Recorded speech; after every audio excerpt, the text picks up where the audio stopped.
So if you're training for a race and you want to if you're training for a race and you want to run further and faster, your ability to taper correctly is going to make or break your performance on the day.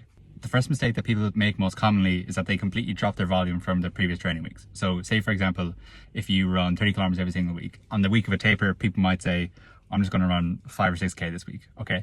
What you really should be doing is only cutting your volume down by 40 to 60%. So if you ran consistently 30 kilometers each week, then on your taper week, you're only going to be running between 12 and 18 kilometers. And in addition to keeping up your volume, you should also bring in your speed workouts. Don't get rid of them, because essentially make sure that your legs are sharp and fast on the day.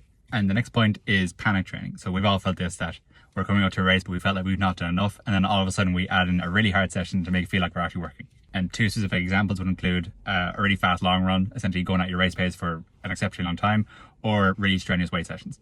Doing these type of activities only 2 weeks after your race are going to take away more from you than they are going to add on race day. And then the last point is fueling. So this is my favorite topic to talk about.